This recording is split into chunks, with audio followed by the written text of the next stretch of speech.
اب ہم اللہ کے نام سے قرآن حکیم میں مکی اور مدنی صورتوں کا جو دوسرا گروپ ہے اس کی مدنی صورتوں کے جوڑے کا مطالعہ شروع کر رہے ہیں۔ مکیات اس دوسرے گروپ میں دو ہیں، سورۃ الانعام، سورۃ الاعراف، جن کا مطالعہ ہم کر چکے، اور میں نے ابتدا ہی میں عرض کیا تھا کہ یہ گروپ اس اعتبار سے متوازن ہے کہ اس میں دو ہی صورتیں مکی ہیں، دو ہی مدنی ہیں۔ انفال اور توبہ یہ دو مدنیات ہیں۔ ان کا جو ربط اور تعلق ہے اس گروپ کی مکی صورتوں کے ساتھ، پہلے تو اس کو سمجھ لیجئے۔ ہم دیکھ چکے ہیں سورہ انعام اور اعراف میں کہ ان میں اتمام حجت ہوا ہے بنو اسماعیل پر یا مشرکین عرب پر۔ اس اتمام حجت کے بعد اللہ کا جو ہمیشہ سے ضابطہ اور قاعدہ رہا ہے، قانون رہا ہے کہ کسی رسول کے بھیجے جانے کے بعد اور اس کی جانب سے اتمام حجت کے کیے جانے کے بعد بھی اگر کوئی قوم کفر پر اڑی رہے بحیثیت مجموعی تو اس پر عذاب الہی آتا ہے، عذاب استیصال۔ اگرچہ یہ عذاب مختلف شکلوں میں آیا، کہیں کسی قوم کو ان کے اپنے ہی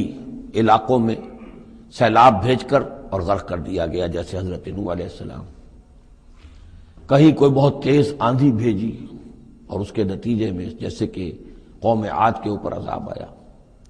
کہیں زلزلہ آیا، کہیں آسمان سے پتھراؤ ہوا جیسے کہ عمورہ اور صدوم کی بستیوں پر ہوا،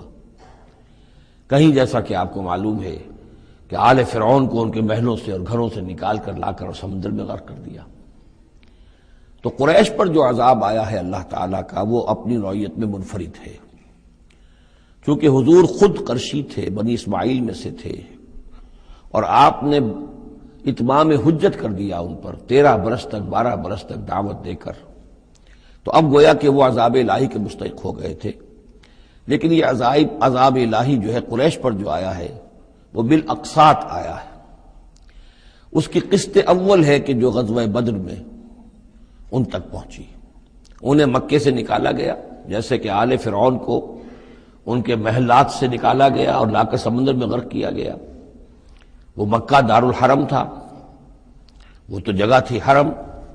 لہذا وہاں سے انہیں نکالا گیا، اور میدان بدر میں پہلی قسط عذاب الہی کی انہیں وصول کرنی پڑی۔ ان کے 70 سردار کھیت رہے اور معجزانہ طریقے پر کھیت رہے، اس میں کوئی شک نہیں کہ جیسے عذاب الہی پہلے قوموں پر آتے تھے اسی طرح کا معاملہ یہ ہوا ہے کہ تقریباً نہتے 313 میں سے صرف 8 افراد کے پاس تلواریں تھیں، اور ادھر سے 1000 پوری طرح کیل کانٹے سے لیس ہو کر آئے تھے۔ تو اللہ کی خصوصی مدد تھی کہ جس سے یہ عذاب آیا ہے اصل میں قریش کے اوپر، اور تقریباً تمام بڑے بڑے نامور سردار جو ہیں وہی میدان میں کھیت رہے، 70 ان کے قیدی ہو گئے۔ ابھی زخمی کتنے ہوئے ہوں گے انہیں بھی آپ ذہن میں رکھیے۔ تو یہ عذاب کی پہلی قسط تھی جو غزوہ بدر میں آئی ہے، اور پھر عذاب کا آخری مرحلہ آیا ہے سن 9 ہجری میں، جب مشرکین عرب کو آخری الٹیمیٹم دے دیا گیا کہ اب بس چند مہینے کی تمہیں مہلت دی جا رہی ہے، اس کے اندر اندر یا ایمان لے آؤ اور یا تمہیں تہہ تیغ کر دیا جائے گا۔ فَإِذَا انسَلَخَ الْأَشْهُرُ الْحُرُمُ فَاقْتُلُوا الْمُشْرِكِينَ حَيْثُ وَجَدتُّمُوهُمْ۔ اب یہ انتہائی یوں سمجھیے کہ توہین اور تذلیل کے ساتھ چیلنج تھا۔ یہ دوسری بات ہے کہ وہ سب لوگ ایمان لے آئے اور یہ قتل عام کی نوبت نہیں آئی، لیکن یہ کہ یہ آخری قسط تھی۔ وہ آخری قسط جو ہے سورہ توبہ میں بیان ہوئی ہے، اور عذاب کی پہلی قسط جو ہے وہ سورہ انفال میں ہے۔ ان دونوں صورتوں کو جمع کر دیا گیا تاکہ انعام اور اعراف میں بنو اسماعیل پر یا مشرکین عرب پر اتمام حجت، اور انفال اور توبہ میں ان پر جو عذاب الہی نازل ہوا اس کی تفصیل۔ تو یہ تو ہے معنوی ربط اس گروپ کی مکی اور مدنی صورتوں کے مابین۔ باقی جو یہ سورہ انفال ہے اس کے بارے میں نوٹ کر لیجئے کہ غزوہ بدر کے فوراً بعد متصلاً بعد نازل ہوئی ہے، گویا کہ سورہ آل عمران جو ہم پڑھ چکے ہیں اس سے پہلے ہے اس کا نزول، اس کے اکثر و بیشتر حصے سے پہلے نازل ہوئی ہے۔ تو یہ زمانی ترتیب جو ہے اگر یہ ذہن میں نہ رہے تو پھر اس سے کافی خلجان پیدا ہو جاتا ہے۔ اس کا جو پس منظر ہے وہ یہ غزوہ بدر کا معاملہ سمجھنا بہت ضروری ہے۔ دیکھیے یہاں تفصیل کا موقع تو ہے نہیں، میں نے سیرت النبی علیہ صاحب صلاۃ والسلام سے منہج انقلاب نبوی کے جو مختلف سٹیپس ہیں کہ اس میں کن کن مراحل سے ہو کر آپ نے دین کے غلبے کا جو فرض منصبی آپ کے حوالے کیا گیا تھا اس کی تکمیل فرمائی، تو اس میں یوں سمجھیے کہ ایک مرحلہ تھا جو مکے میں طے ہو گیا، اور وہ اصل میں 4 مرحلے تھے: دعوت، تنظیم، تربیت اور صبر محض۔ وہاں ہاتھ اٹھانے کی اجازت نہیں تھی۔ ہم پڑھ آئے ہیں، سورہ نساء میں آ چکا ہے کہ اس وقت حکم تھا کفو ایدیکم، اپنے ہاتھ بندھے رکھو، تمہارے چاہے ٹکڑے اڑا دیے جائیں، تمہیں زندہ جلا دیا جائے، تم کوئی انتقامی کارروائی تو دور کی رہی، مدافعانہ کارروائی بھی نہیں کرو گے۔ No raising of hands even in self defence. یہ 4 مراحل تھے جو چلتے رہے تا آ کے ایک طرف تو اب حضور کے پاس جانثاروں کی ایک جماعت تیار ہو گئی جو سرد و گرم چشیدہ تھے، ہر طرح کے حالات میں سے گزر چکے تھے، سختیاں جھیل چکے تھے، قربانیاں دے چکے تھے، ان کے اخلاص مع اللہ میں کسی شک و شبے کی گنجائش نہیں تھی، ان کے دل جو ہیں خالص ہو چکے تھے اللہ کے لیے۔ اور دوسری طرف یہ کہ اللہ تعالیٰ نے ایک دارالہجرت کا انتظام کر دیا، کھڑکی کھول دی مدینے کی طرف، ہجرت کا اہتمام ہو گیا تاکہ اہل ایمان کو وہاں سے نکال کر اور مدینے میں لے آیا جائے۔ اب یہاں سے اقدام ہو، اسی لیے ہجرت فرض کر دی گئی کہ اب تمام مسلمان یہاں آ جائیں۔